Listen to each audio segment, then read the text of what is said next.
হরে কৃষ্ণ। প্রিয় দর্শক, শ্রীমদ্ ভাগবত গীতার সকল কথাই ধৃতরাষ্ট্রের কাছে বিবৃত করা হয় সঞ্জয়ের দ্বারা হস্তিনাপুরের রাজপ্রসাদে।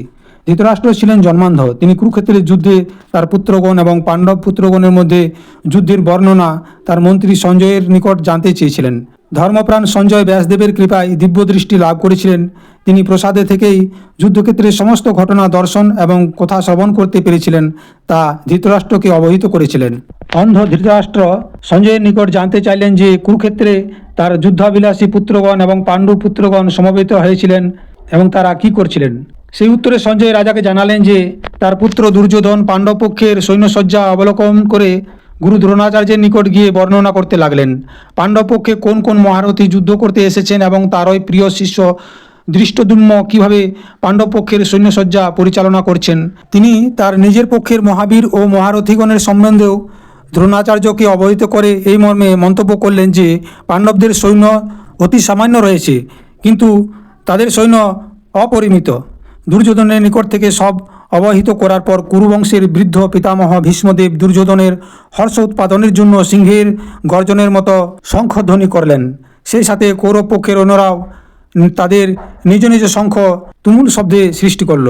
অপরপক্ষে সাদা ঘোড়ায় যুক্ত দিব্য রথে স্থিত ভগবান শ্রীকৃষ্ণ এবং অর্জুন তাদের নিজ নিজ শঙ্খধ্বনি করলেন। এ তুমুল শব্দ আকাশ পৃথিবীতে প্রতিধ্বনিত হতে লাগল। এ সময় ধনুর্ধর অর্জুন ধনুক এবং স্বর হাতে ধারণ করে কৌরবপক্ষে যোদ্ধাগণকে দেখার মানসে তার রথের সারথী শ্রীকৃষ্ণকে উভয় সেনাদলের মাঝখানে রথখানি স্থাপন করতে অনুরোধ করলেন। রথখানি যথাস্থানে স্থাপিত হলে অর্জুন লক্ষ্য করলেন তার সামনে ভীষ্ম, দ্রোণ প্রমুখ গুরুজনদের সাথে মাতুল, ভ্রাতা, পুত্র, পৌত্র, শ্বশুর, মিত্র এবং শুভাকাঙ্ক্ষীগণ সবাই উপস্থিত রয়েছেন। যুদ্ধক্ষেত্রে বিপক্ষে আচার্য আত্মীয় স্বজনদের অবলোকন করে অর্জুন বিষাদগ্রস্ত হলেন। বিষাদিত অর্জুনের সর্বশরীর কম্পিত এবং রোমাঞ্চিত হতে লাগলো এবং তার হাত থেকে গান্ডীব ধনুষটি যেন খসে পড়ছে। যুদ্ধের ধ্বংসাত্মক ও করুণ পরিণতি কথা ভেবে অস্থির অর্জুন শ্রীকৃষ্ণকে বললেন তিনি এই যুদ্ধ করবেন না, কারণ তিনি এতে কোনো মঙ্গল দেখছেন না। যুদ্ধের পরম অমঙ্গলের কারণ হিসাবে এই মর্মে তিনি বললেন যে যুদ্ধে গুরুজনকে হত্যা করলে, রাজ্য সুখ ভোগ করলে মহাপাপ তাদেরকে আচ্ছন্ন করবে। তাছাড়া আত্মীয় স্বজনকে বধ করে রাজ্য লোভে কোনো সুখ বা শান্তি নেই, কারণ পুত্র, পৌত্র, ভ্রাতা, আত্মীয় বধ করলে কুলক্ষয় হয়। কুলক্ষয়ে কুলধর্ম বিনষ্ট হয় এবং তার ফলে সমগ্র বংশধর্মে নিপাতিত হবে। কুলধর্মে অভিভূত হলে কুল স্ত্রীগণ ব্যভিচারী হয়, তা থেকে বর্ণসংকর উৎপাদিত হবে এবং কুলঘাতকেরা নরকগামী হবে। পিণ্ডদান ও তর্পণ ক্রিয়া লোপ পাওয়ায় পিতৃপুরুষেরাও নরকে অধপতিত হয়। এইসব কথা উচ্চারণ করে অর্জুন অত্যন্ত বিষণ্ণ মনে ভগবান শ্রীকৃষ্ণর কাছে বললেন যে তাকে নিরস্ত্র অবস্থায় শস্ত্রধারী ধৃতরাষ্ট্রের পুত্রগণ যুদ্ধে বধ করলেও তার অধিকতর মঙ্গল হবে। এইভাবে অর্জুন যুদ্ধক্ষেত্রে ধনুর্বাণ ত্যাগ করলেন এবং শোক ভারাক্রান্ত চিত্তে রথের উপরে বসে পড়লেন। যুদ্ধের করুণ ভয়াবহ পরিণতি ভাবনা অর্জুনের ভিতরে যে বিহবলতা, বিষণ্ণতা সৃষ্টি করেছিল তাই প্রকটিত হয়ে উঠেছে। অর্জুনের এই বিষাদ এবং শোকগ্রস্তকে দূর করার জন্য ভগবান শ্রীকৃষ্ণ দ্বিতীয় অধ্যায়ের 11 শ্লোক থেকে 30তম শ্লোক পর্যন্ত আত্মতত্ত্ব আলোচনা করেন। এখানে দেহের নশ্বরতা এবং আত্মার অবিনশ্বরতা, দেহ এবং সুখ দুঃখাদির অনিত্যতা এবং আত্মার নিত্যতা সম্পর্কে উপদেশ দিয়েছেন। পণ্ডিতগণ কখনো কারো মৃত্যুতে শোক করে না, এরূপ জ্ঞান উপদেশে এই মন্ত্রগুলোর মূল বিষয়। অতএব পরবর্তী 7টি শ্লোকে তিনি স্বধর্ম পালনের আবশ্যকতা দেখিয়ে অর্জুনকে যুদ্ধে প্রণোদিত করতে প্রয়াসী হয়েছেন। কিন্তু অর্জুনের সংশয় যে আত্মা অবিনাশী বলেই কি লোক হত্যায় পাপ হয় না? যুদ্ধ ক্ষত্রিয়ের ধর্ম হলেও কি রাজ্য লাভের জন্য আত্মীয় স্বজন গুরুদেবকে বধ করা সমীচীন? অর্জুনের এই সংশয় নিরসনের জন্য ভগবান শ্রীকৃষ্ণ অর্জুনকে নিষ্কাম কর্মযোগী হবার পরামর্শ দিলেন। তিনি জানালেন ফল আকাঙ্ক্ষা ত্যাগ করে লাভ অলাভ, জয় পরাজয়কে তুল্য জ্ঞান করে কর্ম করলে তাতে পাপ স্পর্শ করে না। এই সমত্ব বুদ্ধি নিষ্কাম কর্মের উপদেশয় প্রদত্ত হয়েছে 38 থেকে 40তম শ্লোকে। ভগবান শ্রীকৃষ্ণ অর্জুনকে ব্যবসায়িত্মিকা ভক্তি এবং নিশ্চয়াত্মিকা বুদ্ধি বা ভক্তির কথা বললেন। নিশ্চয়াত্মিকা ভক্তি সর্বদাই এক, কিন্তু অনিশ্চয়াত্মিকা ভক্তি বহু প্রকারের হয়ে থাকে।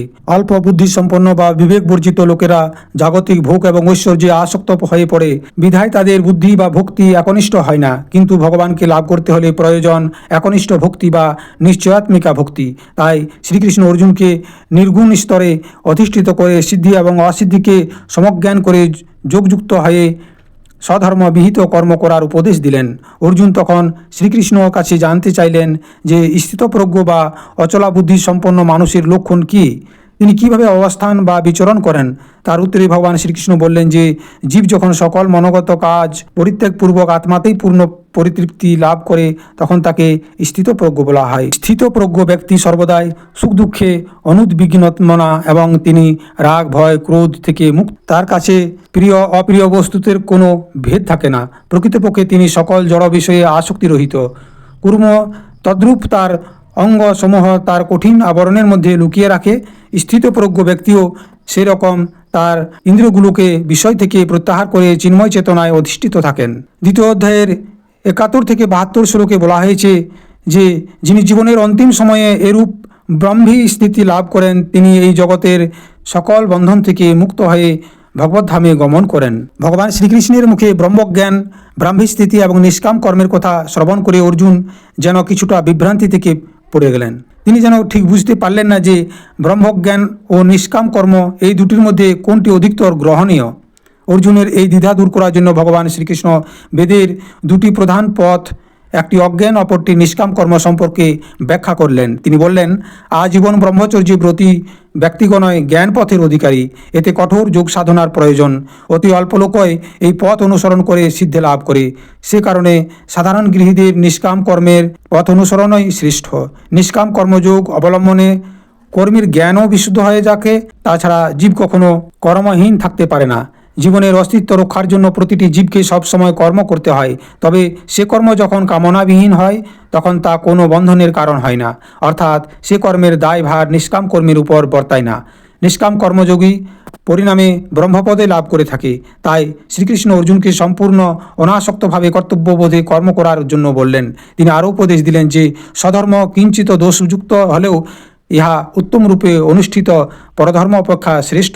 স্বধর্মে নিধন ও কল্যাণকারী, কিন্তু পরধর্ম গ্রহণ করা ভয়াবহ। অর্জুন পুনরায় জানতে চাইলেন যে লোকে কার দ্বারা প্রযুক্ত হয়ে অনিচ্ছা সত্ত্বেও যেন বলপূর্বক নিয়োজিত হয়েই পাপাচার করে থাকে। সেই উত্তরে ভগবান শ্রীকৃষ্ণ বললেন যে জ্ঞানীজনের নিত্য শত্রু দুষ্পূরণীয় অগ্নিতুল্য কাম দ্বারা জ্ঞান আচ্ছন্ন থাকে বলেই লোকে কখনো কখনো অনিচ্ছা সত্ত্বেও পাপ কাজে লিপ্ত হয়। আর এ কারণে অগ্রে ইন্দ্রিয়গণকে বশীভূত করে জ্ঞান বিনাশী কাজকে বিনষ্ট এবং পরিত্যাগ করা উচিত। মানুষের বুদ্ধি এবং শুদ্ধ বিবেকই মনকে বশ করে কামরূপ দুর্জয় শত্রুকে বিনাশ করতে সক্ষম। অবতার তত্ত্ব, চতুর্বর্ণের উৎপত্তি তত্ত্ব, নিষ্কাম কর্মতত্ত্ব এসব বলতে গিয়ে ভগবান শ্রীকৃষ্ণ বললেন যে যখনই ধর্মের গ্লানি হয় এবং অধর্মের অভ্যুত্থান ঘটে তখনই দুষ্টদিগের বিনাশ সাধনের মাধ্যমে সাধুগণের পরিত্রাণ এবং ধর্মকে পুনঃস্থাপনের উদ্দেশ্যে যুগে যুগে পৃথিবীতে অবতীর্ণ হন। তিনি জন্মরহিত হওয়া সত্ত্বেও নিজের প্রকৃতিতে অধিষ্ঠান করে আত্মমায়ায় আবির্ভূত হন। ভগবান শ্রীকৃষ্ণের এই দিব্য জন্ম এবং কর্মের বিষয়টি যিনি তত্ত্ব জানেন তিনি মুক্তি লাভ করে দেহান্তে তাকেই প্রাপ্ত করেন। অতঃপর শ্রীকৃষ্ণ অর্জুনকে বললেন যে জগতে গুণ এবং কর্ম অনুসারে 4টি বর্ণের সৃষ্টি তিনিই করেছেন, কিন্তু সৃষ্টির রচনাদি কর্মের কর্তা হওয়ার পরও তাকে অকর্তা বা অবিনাশী পরমেশ্বর বলে জানতে উপদেশ দিলেন। নিষ্কাম কর্ম প্রসঙ্গে ভগবান শ্রীকৃষ্ণ বললেন যে কর্ম করতে হলে সে কর্মের স্বরূপ জানা প্রয়োজন। কর্মের স্বরূপ জানতে হলে আবার কর্ম অকর্ম এবং বিকর্ম সম্পর্কে সাধারণ জ্ঞান থাকার প্রয়োজন। কারণ কর্মের গতি দুর্জ্ঞেয়। লোকে কর্তব্যবোধে যা কিছু করে তাই কর্ম, কিন্তু কর্মী যখন ফলের আকাঙ্ক্ষা করে তখন ওই কর্ম মূলত অকর্মে রূপান্তরিত হয়। আর শাস্ত্রবিরুদ্ধ যে কর্ম তাকে বিকর্ম বলা হয়। কর্মের এই প্রকৃত স্বরূপ জানায় কর্ম বিষয়ক জ্ঞান। এই জ্ঞানের অধিকারী হলেই কেবল লোকে যথাযথভাবে কর্ম সম্পাদনের মাধ্যমে ভগবত কৃপা লাভ করতে পারে।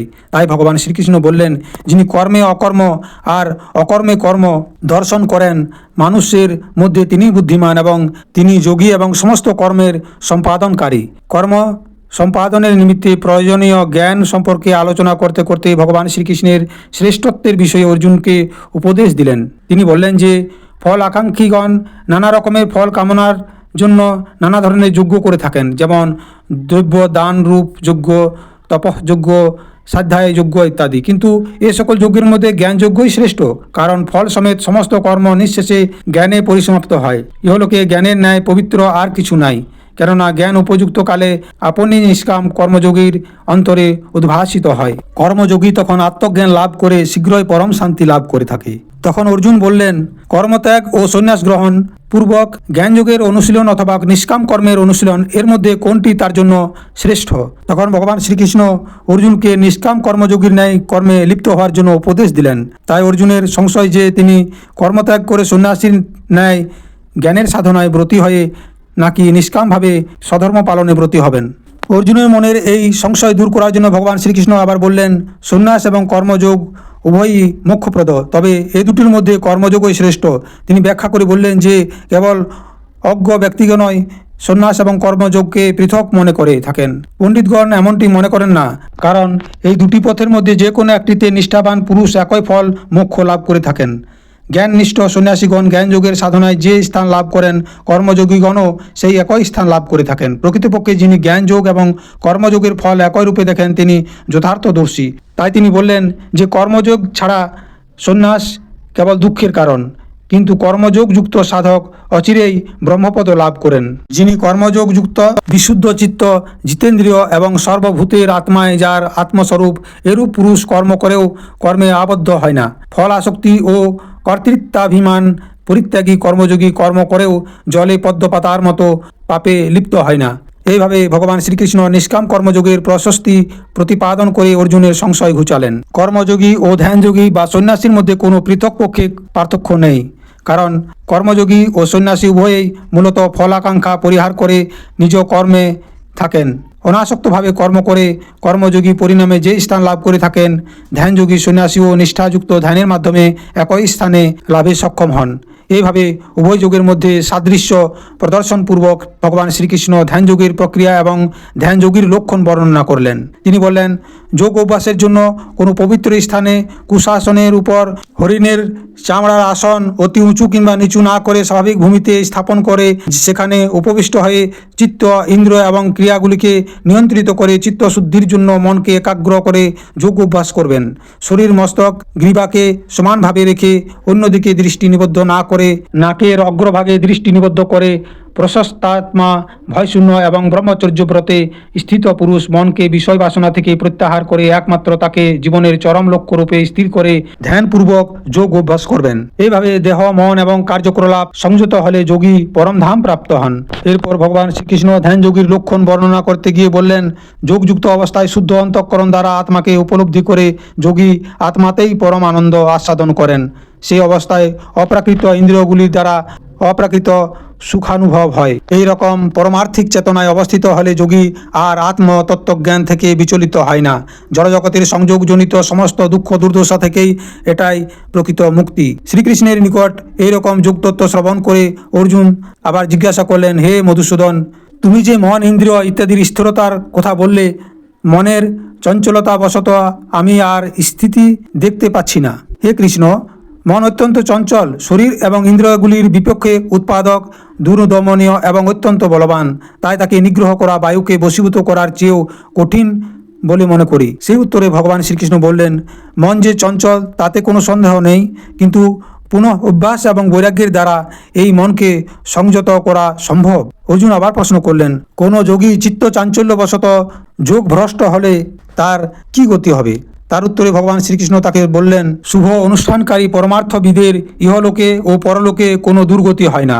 যোগভ্রষ্ট ব্যক্তি পুণ্যবানদের প্রাপ্ত স্বর্গাদি লোক সমূহে বহুকাল বাস করে, কোনো সদাচারী ব্রাহ্মণের গৃহে অথবা ধনীর গৃহে জন্মলাভ করে পুনর্জন্মকৃত পরমার্থিক চেতনা লাভ করে সিদ্ধিলাভের জন্য পুনরায় যত্নবান হয় এবং সাধন বলে সিদ্ধিলাভ করে পরমধাম লাভ করেন। ভগবান শ্রীকৃষ্ণ তার স্বরূপ তত্ত্ব বলতে গিয়ে অর্জুনকে জানালেন যে জগতের অষ্টপ্রকার জড় প্রকৃতি যেমন পৃথিবী, জল, অগ্নি, বায়ু, আকাশ, মন, বুদ্ধি এবং অহংকার হচ্ছে ভগবানের অপরা প্রকৃতি এবং এ সকল কিছুর মধ্যে যে চৈতন্য সত্তা নিহিত আছে তা হচ্ছে তার পরা প্রকৃতি। সমস্ত জগতের উৎপত্তি এবং প্রলয়ের কারণ একমাত্র তিনি নিজেই, সুতরাং তিনি প্রকৃতপক্ষে জগতেরই কারণ। এইভাবে শ্রীকৃষ্ণ তার স্বরূপ ব্যাপক বিস্তৃতির কথা বলে অতঃপর তিনি ব্যক্ত করলেন যে তার এই স্বরূপ তত্ত্ব সাধারণ মানুষ জানতে পারে না, কারণ সাধারণ মানুষ স্বভাবতই ত্রিগুণময়, সত্য, রজ এবং তমগুণের ভাবের দ্বারা আচ্ছন্ন ও মোহিত থাকে। কিন্তু তার অক্ষয় আনন্দ স্বরূপ জানতে হলে মানুষকে অবশ্যই ত্রিগুণাতীত স্তরে উন্নীত হতে হবে সাধন বলে। সেটা সম্ভব জ্ঞানী ভক্তগণের পক্ষে, কারণ জ্ঞানী ভক্তগণ অনেক জন্মের পর বাসুদেবই যে সব কিছু এইরূপ জ্ঞান লাভ করে। অবশ্য অল্প বুদ্ধিসম্পন্ন সাধারণ ভক্তগণ জাগতিক সামান্য সুখ সমৃদ্ধি লাভের আশায় নানা দেবদেবীর পূজা অর্চনা করে তাদের কাম্য বস্তু লাভ করে থাকেন, কিন্তু শ্রীকৃষ্ণকে শুধু সেসব জ্ঞানী ভক্তগণ লাভ করেন যারা কৃষ্ণ বিনা অন্য কিছু যাচনা করে না। এভাবে ভগবান শ্রীকৃষ্ণ জ্ঞানী ভক্তগণ কিভাবে দুষ্কর মায়া পরিত্যাগপূর্বক তাকে সর্বস্ব জেনে ভজনা করে পরিণামে তাকে লাভ করেন তার বর্ণনা প্রদান করলেন। তখন অর্জুন ভগবান শ্রীকৃষ্ণের কাছে কয়েকটি প্রশ্ন জিজ্ঞাসা করলেন। তিনি বললেন, ব্রহ্ম কি, অধিযোগ্য কি, প্রয়াণকালে তিনি কি প্রকারে তাকে জানতে পারেন বা স্মরণ করতে পারবেন? অর্জুনের জিজ্ঞাসার উত্তরে ভগবান শ্রীকৃষ্ণ বললেন, অব্যয় ও অক্ষর বস্তুই ব্রহ্ম এবং তার স্বভাবই আধ্যাত্ম। ক্ষর ভাবযুক্ত দেহাদি অভিভূত এবং এই দেহে পরমাত্মা রূপে যে পুরুষ অধিষ্ঠিত আছেন তিনি অধিদৈব। এইভাবে বলতে বলতে অন্তিমকালে তাকে কিভাবে পাওয়া যায় সে বিষয়ে তিনি অত্যন্ত সহজ এবং সরল ভাষায় অর্জুনকে বললেন যে মৃত্যুকালে মানুষ যেমনটি চিন্তা করতে করতে দেহত্যাগ করে, মৃত্যুর পর অর্থাৎ পরজন্মে ঠিক সেই চিন্তার অনুরূপ হয়েই জন্মগ্রহণ করতে থাকে। অন্তিমকালে কেউ যদি ভগবান শ্রীকৃষ্ণকে ভাবতে ভাবতে শেষ নিঃশ্বাস ত্যাগ করে তবে সে পরজন্মে অবশ্যই ভগবানকে পাবে। কাজেই শ্রীকৃষ্ণ অর্জুনকে উপদেশ দিলেন যে যদি সর্বদা তাকে স্মরণ করে যুদ্ধে প্রবৃত্ত হয় তবে তার পাপ পুণ্য, ন্যায় অন্যায়, কর্তব্য অকর্তব্য ইত্যাদি বিষয়ে কোনো চিন্তার প্রয়োজন হবে না। তাকে স্মরণ করে কর্তব্য প্রতিপালন করে গেলে তার মুক্তি অবশ্যম্ভাবী। অতঃপর শ্রীকৃষ্ণ একজন যোগী পুরুষ কিভাবে দেহান্তে তাকে লাভ করতে পারে তার বর্ণনা দিলেন। কোনো যোগী দেহের সর্বদার সংযত করত মনকে হৃদয়ে নিরুদ্ধ করে প্রাণকে যোগ বলে ভ্রুযুগলের মধ্যখানে স্থাপন পূর্বক ওম এই ব্রহ্মময় এক অক্ষর উচ্চারণ করতে করতে দেহত্যাগ করলে তিনি পরজন্মে পরমগতি লাভ করে থাকেন। ভগবান শ্রীকৃষ্ণ আরেকটি বিষয়ে নিশ্চিত করে বললেন যে ভূলোক থেকে ব্রহ্মলোক পর্যন্ত লাভ করেও সাধককে পুণ্যফল ভোগের পর পুনরায় পৃথিবীতে জন্মগ্রহণ করতে হয়, কিন্তু একবার শ্রীকৃষ্ণকে লাভ করা গেলে আর এই পৃথিবীতে জন্মগ্রহণ করতে হয় না। এরপর শ্রীকৃষ্ণ বিস্তারিতভাবে বর্ণনা করে বললেন কোন তিথি ও ক্ষণে মৃত্যুবরণ করলে মানুষের পুনঃজন্ম হয় এবং কখন মৃত্যু হলে মানুষ মোক্ষ লাভ করে। তিনি জানালেন ধূম রাত্রি, কৃষ্ণপক্ষ এবং দক্ষিণায়নের সময় মৃত্যু হলে মানুষের পুনরায় জন্ম হয়, কিন্তু অগ্নি, জ্যোতি, দিবাকাল, শুক্লপক্ষ এবং উত্তরায়ণের কালে প্রাণত্যাগ করলে যোগী মোক্ষধাম প্রাপ্ত হন। জগতে শুক্ল এবং প্রকাশময় ও কৃষ্ণ অর্থাৎ অন্ধকারময় এই দুটি পথ অনাদি বলে প্রসিদ্ধ। একটি দ্বারা মোক্ষ লাভ হয় এবং অপরটি দ্বারা পুনর্জন্ম হয়। এই পথ দুটি সম্পর্কে অবগত হয়ে যোগী পুরুষ কখনো মোহগ্রস্ত হয় না। অতএব অর্জুনকে যোগযুক্ত হওয়ার জন্য পরামর্শ দিলেন ভগবান শ্রীকৃষ্ণ। প্রিয় দর্শক, যা আছে বিশ্বব্রহ্মাণ্ডে তা আছে দেহভাণ্ডে। সেই অনুযায়ী বাহ্যিক জগতের কৃষ্ণপক্ষ, শুক্লপক্ষ, দক্ষিণায়ন এবং উত্তরায়ণ এ দেহের মধ্যেও কল্পনীয়। প্রথমে দেখা যাক কৃষ্ণপক্ষ এবং শুক্লপক্ষ। কৃষ্ণপক্ষ হচ্ছে অন্ধকারময় সময়। এই পক্ষে প্রতিদিন চন্দ্রের ক্ষয় হতে হতে অমাবস্যায় চন্দ্র একেবারে অদৃশ্য হয়। মানব দেহের মধ্যেও চন্দ্র রয়েছে যা ব্রহ্ম বা কৃষ্ণচন্দ্র নামে পরিচিত। জীব যখন কাম কামনায় আসক্ত হয়ে কৃষ্ণচন্দ্রকে ভুলে যায় অর্থাৎ দেহের ব্রহ্ম এবং কৃষ্ণ জ্ঞান হারিয়ে ফেলে তখন ওই জীব দেহে কৃষ্ণপক্ষ। এহেন সময়ে বা অবস্থায় যদি কোনো মানুষের মৃত্যু হয় তবে তার মুক্তি হয় না, বরং পুনর্জন্ম লাভ করে কৃতকর্মের ফল ভোগ করতে হয়। অন্যদিকে শুক্লপক্ষ প্রকাশময় অর্থাৎ এই পক্ষে চন্দ্রের কোলা ক্রমশ বৃদ্ধি পায়। জীব যখন সাধনার দ্বারা বা কৃষ্ণ ভাবনার মাধ্যমে তার ব্রহ্মজ্ঞান বা কৃষ্ণ জ্ঞানকে সুদৃঢ় করে অর্থাৎ দেহ মন প্রাণ কৃষ্ণ চেতনায় উদ্ভাসিত করে তখন জীব দেহের শুক্লপক্ষ। এমন অবস্থায় বা কালে জীব দেহত্যাগ করলে তিনি অবশ্যই পরম গতি লাভ করেন। এবার উত্তরায়ণ এবং দক্ষিণায়নের বিষয়টি ব্যাখ্যা করা যাক।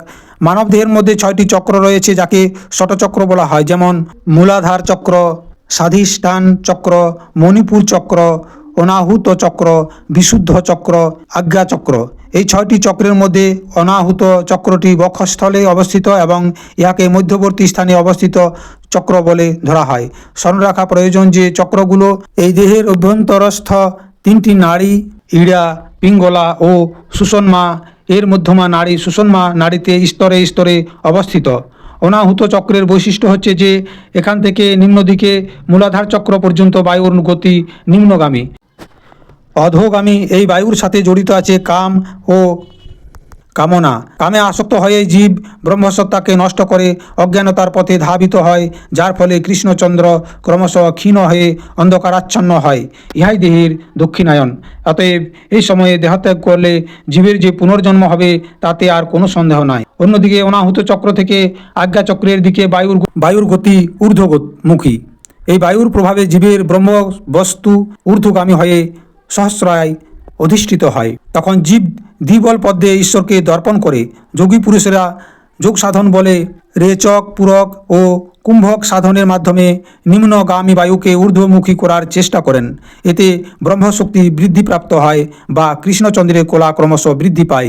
ইহাই দেহের শুক্লপক্ষ এবং এই অবস্থায় কেহ মৃত্যুবরণ করলে তিনি মুখ্য গতি লাভ করেন। এইভাবে অক্ষর ব্রহ্মযোগের নিগূঢ় তত্ত্বের কথাগুলো সাধক ভক্ত অনুধাবন করে তা অনুশীলনের মাধ্যমে মুক্তি লাভ করতে পারেন। এরপর ভগবান শ্রীকৃষ্ণ অর্জুনকে লক্ষ্য করে বললেন, তুমি অসূয়া শূন্য অর্থাৎ দোষদর্শী নও, বিধায় তোমাকে আমি এই অতি গুহ্য বিজ্ঞান সহিত ঈশ্বর বিষয়ক জ্ঞানের কথা বলছি, যা জ্ঞাত হলে তুমি সংসার দুঃখ থেকে মুক্ত হবে।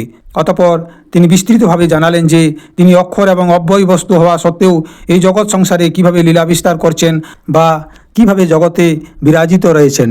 ঠিক বায়ু যেমন মহাশূন্যের সর্বস্থানে পরিব্যাপ্ত রয়েছে, তেমনি তিনিও সর্বজীবকে আশ্রয় করে রয়েছেন, অথচ বায়ুর ন্যায় তিনিও অদৃশ্য। তিনি কল্পারম্ভে সমস্ত প্রকৃতি সৃষ্টি করেন, আবার কল্পক্ষয়ে সর্বভূত তার প্রকৃতিতে লীন হলেও তখনও তিনি জাগরিত থেকে পুনরায় সব কিছু সৃজন করেন। কাজেই এই নিত্য পরিবর্তনশীল জগতে একমাত্র তিনিই সত্য ও ধ্রুব। সামান্য পরিবর্তনে মানুষ ভীত, ব্যথিত ও অস্থির হয়, কিন্তু জগতের সকল বিবর্তনে তিনি উদাসীন। জগতের কোনো দুঃখ, শোক ও ব্যথা তাকে কখনো স্পর্শ করতে পারে না। জ্ঞানী ভক্তগণ তার এই অক্ষর স্বরূপ জেনেই তাকে নিরন্তর ভজনা করে। এইভাবে আত্মস্বরূপ বর্ণনার পর ভগবান শ্রীকৃষ্ণ তাকে লাভ করার উপায় সম্পর্কেও অর্জুনকে উপদেশ দিলেন। তিনি বললেন, তাকে লাভ করার জন্য কেউ কেউ তপস্যা করে থাকে, আবার কেউ কেউ তাকে একমাত্র উপাস্য জেনে নিত্য অনন্য ভক্তি সহকারে তার সেবা করে থাকে। তিনি আরও বললেন, কোনো ভক্ত যদি একনিষ্ঠ ভক্তি সহকারে তাকে একটি ফুল, ফল, একটু জল কিংবা একটি তুলসী পাতা দেন, তবে তিনি তা অতি আন্তরিকতার সাথে গ্রহণ করে থাকেন। আর যে ভক্ত তাকে সর্বস্ব দান করেন, নিত্য অনন্য চিন্ত হয়ে ভজনা করে, তিনি সে ভক্তের সকল দায় গ্রহণ করে থাকেন। তাই শ্রীকৃষ্ণ অর্জুনকে উপদেশ দিলেন যে তিনি যেন তার সকল কর্ম, সকল দান, সকল তপস্যা এবং ভোজনীয় দ্রব্য তাকে অর্পণ করেন। এইভাবে সকল কিছু শ্রীকৃষ্ণে অর্পণ করত তার ভক্ত হয়ে নিরন্তর তার চিন্তায় মগ্ন থাকলে তিনি নিশ্চয়ই তাকে প্রাপ্ত হবেন। তিনি অর্জুনকে বললেন, তার প্রভাব বা উৎপত্তির বিষয়ে মনুষ্যগণ তো বটেই, এমনকি দেবগণ ও জ্ঞাত নহেন, কারণ তিনি দেব ও মহর্ষিগণেরও আদি কারণ। বস্তুত ভগবান শ্রীকৃষ্ণ সমস্ত জগতেরই উৎপত্তির কারণ এবং তার থেকে সমগ্র জগৎ প্রবর্তিত হয়। কাজেই জ্ঞানী ভক্তগণ ইহা জেনে তাকে ভজনা করেন। যারা আত্মসমর্পণ পূর্বক তার ভজনা করেন, তিনি তাদেরকে সৎবুদ্ধি প্রদান করেন এবং তাদের মনে জ্ঞানের আলো জ্বালিয়ে দেন, যাতে সেই আলোতে ভক্ত তাকেই লাভ করতে পারে। শ্রীকৃষ্ণ সমীপে এত কিছু শ্রবণ করে অর্জুন বললেন যে তার কথায় তার মহান্ধকার দূরীভূত হয়েছে বটে, কিন্তু তার বিভূতির বিষয়ে জানবার একান্ত বাসনা জেগেছে। তখন অর্জুনের এই বাসনা পূরণার্থে শ্রীকৃষ্ণ তার অনন্ত বিভূতির কথা বলতে লাগলেন। ভগবান তার অনন্ত বিভূতির সম্পর্কে অর্জুনকে যা বললেন তার মর্মার্থ করলে এটাই দাঁড়ায় যে এই জগতে যা কিছু বৃহৎ, মহৎ, মহান, বিশাল, গুণবান, কল্যাণকর এবং সুন্দর, তার মধ্যেই তার বিভূতি। ঈশ্বর আছেন বলে জগৎটাকে এত সুন্দর লাগে। সর্বভূতে তিনি অন্তরাত্মা রূপে বিরাজমান বলে জগতের নর নারী, বৃক্ষলতা, পশু পাখি সবই মনোরম এবং আকর্ষণীয়। প্রেমময় ভগবানের উপস্থিতির কারণেই সর্বভূতে প্রেমের সম্পর্ক চিরন্তর বিদ্যমান এবং এই প্রেম ও ভালোবাসা জগৎ সংসারকে সুখ, আনন্দ এবং কল্যাণের পথে পরিচালিত করছে। বিশ্বরূপ হচ্ছে ভগবানের এমন এক রূপ বা মূর্তি যার মধ্যে এই বিশ্ব ব্রহ্মাণ্ডের সকল কিছুই দৃশ্যত। বিভূতি যোগে ভগবান শ্রীকৃষ্ণের মুখ থেকে অর্জুন তার অনন্ত বিভূতির কথা শ্রবণ করেছিলেন। তখন স্বভাবতই তার মনে আকাঙ্ক্ষা জেগেছিল যে তিনি যা কানে শুনলেন তা যদি প্রত্যক্ষভাবে নয়নে দর্শন করতে পারতেন তবে আরও ভালো হতো। অর্জুনের মনের সেই বাসনা কথা তিনি ব্যক্ত করলেন। তিনি অত্যন্ত বিনয়ের সাথে শ্রীকৃষ্ণকে বললেন, হে প্রভু, যদি আপনি মনে করেন যে আমার দ্বারা আপনার সেই রূপ দেখা সম্ভব, তাহলে হে যোগেশ্বর, আমাকে আপনার সেই অক্ষয় রূপ দর্শন করান। অর্জুনের এই আকুল প্রার্থনায় শ্রীকৃষ্ণ তখন তার বিশ্বরূপ দর্শন দানের উদ্দেশ্যে অর্জুনকে দিব্যচক্ষু দান করলেন। কারণ সাধারণ চর্মচক্ষু দিয়ে ভগবানের দিব্য রূপ দর্শন করা যায় না। ভগবান শ্রীকৃষ্ণের কৃপায় দিব্যচক্ষু প্রাপ্ত হয়ে অর্জুন দেখলেন যে এই নিখিল সংসারের এক সূর্য নয়, বরং সহস্র সূর্যের তেজ বিশিষ্ট এক বিরাট মূর্তি দাঁড়িয়ে আছে। সেই বিরাট মূর্তির মধ্যে তিনি স্বর্গ হতে মর্ত পর্যন্ত সমুদয় দৃষ্টি একসঙ্গে দেখতে পেলেন। এই বিশ্বরূপ দর্শনের পূর্ব পর্যন্ত অর্জুনের মনের মধ্যে ক্ষীণতম যে সন্দেহ ছিল, এই রূপ দর্শনে বিদূরিত হলো। তার সর্বাঙ্গ রোমাঞ্চিত হয়ে উঠল এবং তিনি অবনত মস্তকে সেই বিরাট মূর্তিকে প্রণাম করে করজোড়ে বলতে লাগলেন, হে কেশব, হে পুরুষোত্তম, আমি তোমার দেহের মধ্যেই দেখতে পাচ্ছি দেববৃন্দ, যক্ষ, রক্ষ, ঋষি, মহর্ষি, পশু, পক্ষী সমস্তই বিদ্যমান। অর্জুন দেখতে পেলেন ভগবানের এক দেহের মধ্যে অসংখ্য বাহু ও চরণ, উদর ও নেত্র।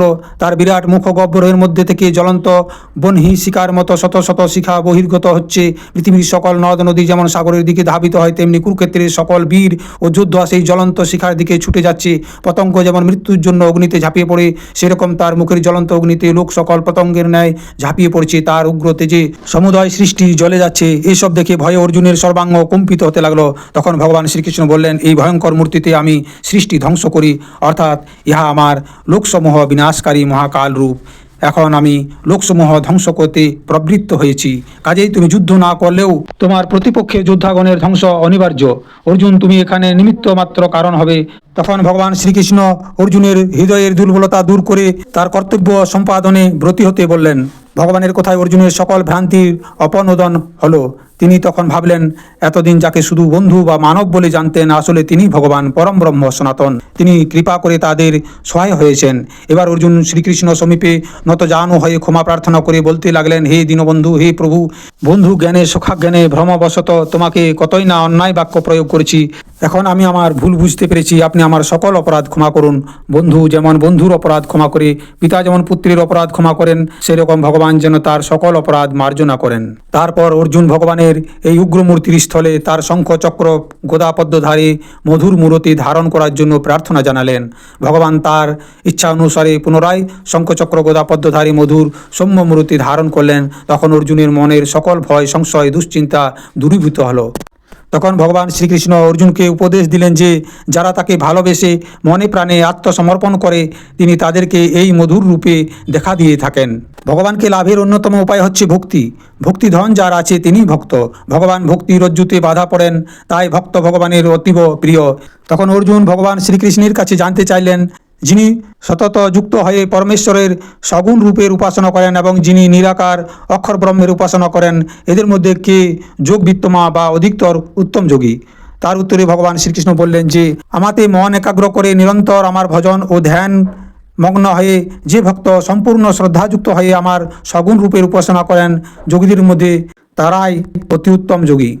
অবশ্য যে পরম গুণ ইন্দ্রিয়সমূহকে বশীভূত করে মন ও বুদ্ধির অগোচরে সেই অক্ষর ব্রহ্মের উপাসনা করে থাকেন, তারাও আমাকেই লাভ করে থাকেন। সগুণ এবং নির্গুণ ব্রহ্মের উপাসনা পদ্ধতির তুলনামূলক আলোচনায় ভগবান শ্রীকৃষ্ণকে অর্জুন জিজ্ঞাসা করলেন যে নির্গুণ ব্রহ্মের উপাসনা আসলে অত্যন্ত কঠিন।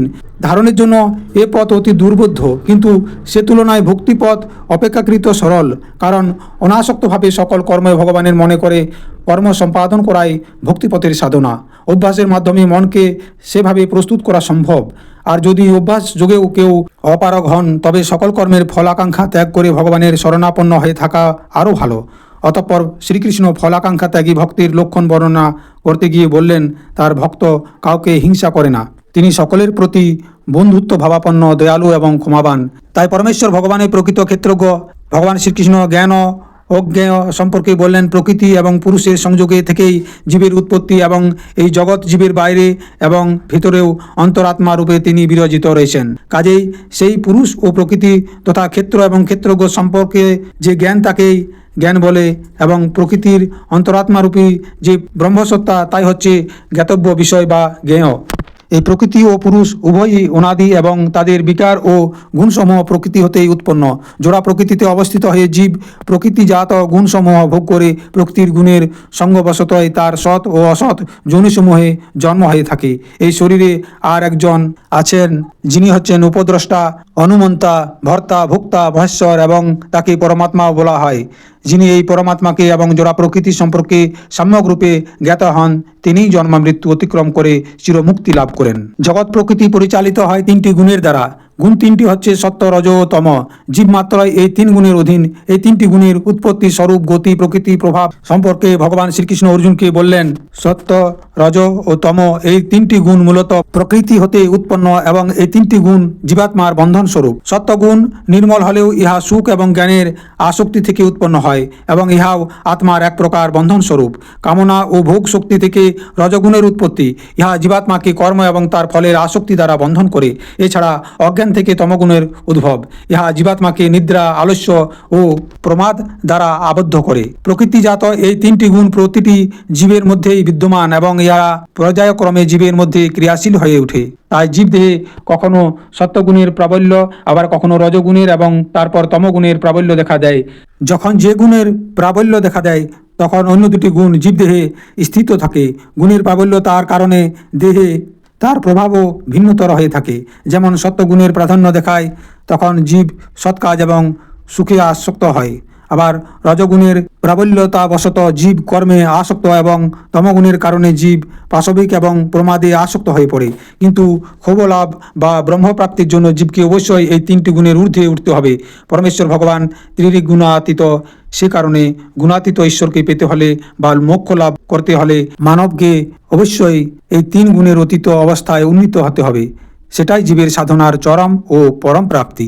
ভগবান শ্রীকৃষ্ণ অর্জুনকে উদাহরণ দিয়ে বললেন, এই জগৎ সংসারকে একটি অসুস্থ বৃক্ষের সাথে তুলনা করা হয়েছে। এই সংসার রূপ অসুস্থ বৃক্ষটি সম্পর্কে বলা হয়েছে যে এই বৃক্ষের মূল ঊর্ধ্ব দিকে, কিন্তু শাখা প্রশাখাগুলি নিম্ন দিকে। বাস্তব জগতে আমাদের এমন কোনো বৃক্ষের বা অভিজ্ঞতায় নেই যে বৃক্ষের মূল ঊর্ধ্ব দিকে এবং শাখা প্রশাখা নিম্ন দিকে থাকে। কিন্তু গীতাতে এমন অসুস্থ বৃক্ষের কথা বলা হয়েছে, কারণ বেদ শাস্ত্র মতে এই জগৎ সংসারের উৎপত্তি স্থল হচ্ছে মূলত ব্রহ্মলোকে।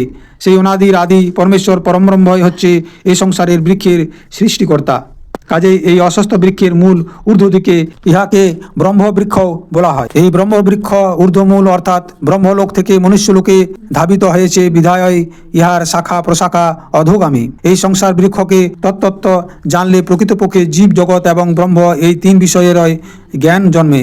এই জগতের সাধারণ মানুষ এই বৃক্ষের প্রকৃত স্বরূপ জানতে পারে না, আর প্রকৃত স্বরূপ জানতে পারে না বলেই জীব মায়াবদ্ধ হয়ে থাকে, তার মুক্তি লাভ হয় না। সে কারণে বৈরাগ্যরূপ অস্ত্র দ্বারা এই মায়াকে ছেদনপূর্বক পরমেশ্বরকে চিনে নেওয়ার জন্য উপদেশ দেওয়া হয়েছে। পরমেশ্বরের কথা বলতে গিয়ে ভগবান শ্রীকৃষ্ণ পুরুষোত্তম তত্ত্বের ব্যাখ্যা করেছেন। তিনি বললেন, জগতে সাধারণত দু শ্রেণীর পুরুষের কথা বিদিত। এদের একটি হচ্ছে ক্ষর পুরুষ এবং অপরটি হচ্ছে অক্ষর পুরুষ। কিন্তু শ্রীকৃষ্ণ জানালেন যে তিনি ক্ষরের অতীত এবং অক্ষর অপেক্ষা উত্তম, তাই তিনি পুরুষোত্তম। ভগবান শ্রীকৃষ্ণ এখানে অক্ষর অপেক্ষাও উত্তম পুরুষ বলতে গিয়ে কি বুঝালেন সে কথাটি অনুধাবন করা প্রয়োজন। এই জগতে যা কিছু জন্ম, বৃদ্ধি এবং মৃত্যুর আবর্তনাধীন তাই ক্ষর শ্রেণীভুক্ত। ক্ষর পুরুষ জন্মগ্রহণ করে, তার বৃদ্ধি ঘটে এবং একটি সময়ান্তে তার মৃত্যু ঘটে বা বিনাশপ্রাপ্ত হয়। অপরদিকে অক্ষর পুরুষ অজ, নিত্য এবং শাশ্বত। ইহা জন্ম মৃত্যুর অতীত, অব্যয়, অদৃশ্যমান ব্রহ্ম সনাতন। কিন্তু পুরুষোত্তম যিনি, তিনি ক্ষরেরও অতীত, অর্থাৎ জড়জগতের পঞ্চভৌতিক জীবের ন্যায় জন্ম মৃত্যুর মধ্যে সীমাবদ্ধ নয়। জগতে তার আবির্ভাব এবং অন্তর্ধান সাধারণ জীবের জন্ম মৃত্যুর মতো মনে হলেও তিনি মূলত অজ এবং অমর। লীলার কারণে তিনি জীবের ন্যায় আচরণ করেন মাত্র, কাজেই তিনি ক্ষর পুরুষের আওতাভুক্ত নন। আবার তিনি অক্ষর পুরুষের চেয়েও উত্তম, কারণ তিনি অব্যয় এবং অক্ষর হওয়া সত্ত্বেও ইচ্ছা অনুযায়ী লীলা বিলাসের হেতু দেহ ধারণ করে ধরাধামে অবতীর্ণ হতে পারেন এবং হয়ে থাকেন। অক্ষর পুরুষ ক্ষর দেহ ধারণ করতে পারেন না, কিন্তু পুরুষোত্তম তাও করতে পারেন। এ কারণে পুরুষোত্তম ক্ষর এবং অক্ষর উভয় পুরুষ অপেক্ষা উত্তম।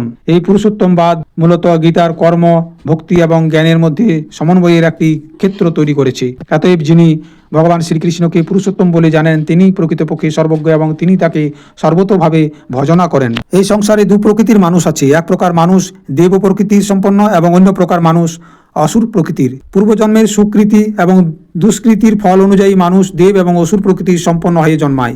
দেব প্রকৃতির মানুষ সত্যপরায়ণ, ক্রোধশূন্য, ত্যাগ, দয়া, ক্ষমা প্রভৃতি গুণের অধিকারী। তারা নির্ভীক এবং দানের তাদের পরিতৃপ্তি। যোগ্য তপস্যা দিতে তারা আনন্দ লাভ করে থাকেন। অন্যদিকে দাম্ভিকতা, ক্রোধ, অভিমান এসব হচ্ছে অসুর প্রকৃতির মানুষের চিরসহচর। অসুর প্রকৃতির মানুষেরা ন্যায় অন্যায় মেনে চলে না। তারা ঈশ্বরে অবিশ্বাসী এবং কামাসক্ত। পৃথিবীর সকল বস্তুই তারা ভোগের সামগ্রী মনে করে। ভোগে বাধাপ্রাপ্ত হলেই তারা ক্ষুব্ধ হয়ে ওঠে। ভক্তিবিহীন অসুর প্রকৃতির মানুষেরা সকল কাজে আড়ম্বর প্রিয়। অসুর প্রকৃতির মানুষ মৃত্যুর পর নরকগামী হয় এবং সেখানে নানা দুর্ভোগ সহ্য করার পর পুনরায় পৃথিবীতে জন্মগ্রহণ করে থাকে। এসব শোনার পর অর্জুন ভগবান শ্রীকৃষ্ণকে জিজ্ঞাসা করলেন, যে সকল মানুষ শাস্ত্রবিধি ত্যাগ করে শ্রদ্ধাযুক্ত হয়ে দেব আদির পূজার্চনা করে, তাদের এই নিষ্ঠা কোন প্রকারের? অর্থাৎ উহা কি সাত্ত্বিক, রাজসিক বা তামসিক? অর্জুনের এই জিজ্ঞাসার প্রেক্ষিতে ভগবান শ্রীকৃষ্ণ অর্জুনকে বললেন, শাস্ত্রীয় সংস্কার ব্যতীত মানুষের স্বভাবজাত শ্রদ্ধা সাত্ত্বিকী, রাজসিকী এবং তামসী এই তিন প্রকার হয়ে থাকে। তিনি বিস্তারিতভাবে বলতে লাগলেন, সকল মানুষের শ্রদ্ধা তাদের অন্তঃকরণ অনুযায়ী হয়। মানুষ শ্রদ্ধাময়, তাই যে ব্যক্তি যেমন শ্রদ্ধা বিশিষ্ট সে স্বরূপত তেমনি হয়ে থাকে। যারা পরমায়ু লাভের জন্য সংযমের সাথে সুখ ভোগ করেন, পুষ্টিকর খাদ্য আহার গ্রহণ করেন এবং শরীরকে সুস্থ এবং নিরোগ রাখতে সচেষ্ট হন, তারা সাত্ত্বিক। উগ্র বস্তু এবং উগ্রভাব রাজসিক ব্যক্তিগণের প্রিয়। তামসিক ব্যক্তিগণ উচ্ছিষ্ট দ্রব্য ভোজন, বাসি খাদ্য গ্রহণ করে এবং পরিষ্কার বসনভূষণ পরিধান করা পছন্দ করে। মানুষ ধর্মানুশীলনের উপায় হিসাবে যজ্ঞাদি করে থাকে, কিন্তু সে যজ্ঞ ও ত্রিবিধ হয়ে থাকে। শাস্ত্রবিধি সম্মতভাবে এবং ফলাকাঙ্ক্ষা না করে যে যজ্ঞ করা হয় তা সাত্ত্বিক যজ্ঞ, আর ফলাকাঙ্ক্ষা নিয়ে এবং দম্ভ প্রদর্শনের উদ্দেশ্যে যে যজ্ঞ করা হয় তা রাজসিক যজ্ঞ। অপরদিকে শাস্ত্রবিধি না মেনে শ্রদ্ধাবিহীনভাবে দক্ষিণা ব্যতিরিকে যে যজ্ঞ করা হয় তা তামসিক যজ্ঞ। ভগবান শ্রীকৃষ্ণ আরও বললেন যে মানুষের তপস্যাও দু প্রকারের, শারীরিক ও মানসিক। পূজা আচারে সুচিতা, ব্রহ্মচর্য পালন এবং অহিংসা এসব হচ্ছে শারীরিক তপস্যা।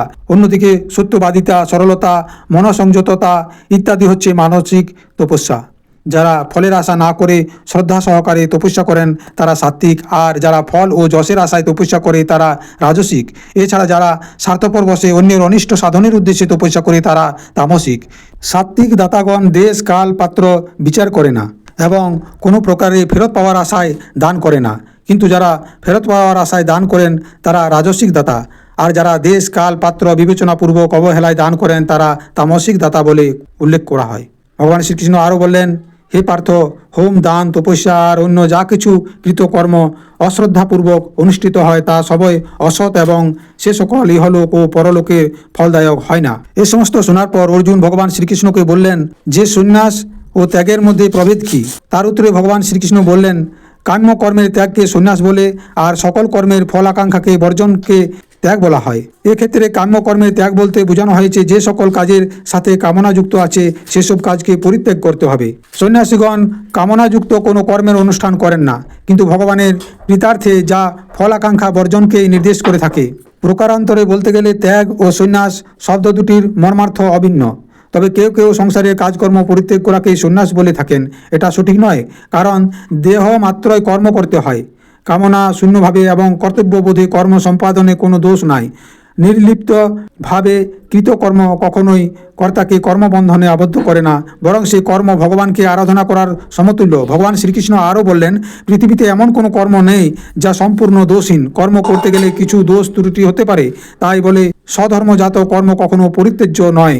দোষ বা ত্রুটিযুক্ত স্বধর্ম পালন করা অপেক্ষাকৃত দোষহীনভাবে পরধর্ম পালন অপেক্ষা উৎকৃষ্টতর। প্রকৃতপক্ষে সকল কর্মের ফল ভগবানে অর্পণপূর্বক আসক্তিহীন হয়ে কর্তব্য অর্থে কর্ম করে যাওয়াই শ্রেষ্ঠ। সকল কর্মের ফল ভাগ গোবিন্দে সমর্পণ করে তার শরণাপন্ন হতে পারলে ভগবানই সেই ভক্তকে মুক্তি দিয়ে থাকেন, এমন আশ্বাস ভগবান শ্রীকৃষ্ণ অর্জুনকে প্রদান করেছেন। ভগবান শ্রীকৃষ্ণের এমন অভয় বাণী শ্রবণে অর্জুনের সকল ভয়, দ্বিধা, সংকোচ ঘুচে গেল এবং তিনি পুনরায় ধনুক হাতে নিয়ে যুদ্ধে রত হওয়ার সংকল্প করলেন। এইভাবে ভগবানের বাণী শ্রবণে ভক্ত অর্জুনের মুখ্য লাভ হল। জয় শ্রীকৃষ্ণ।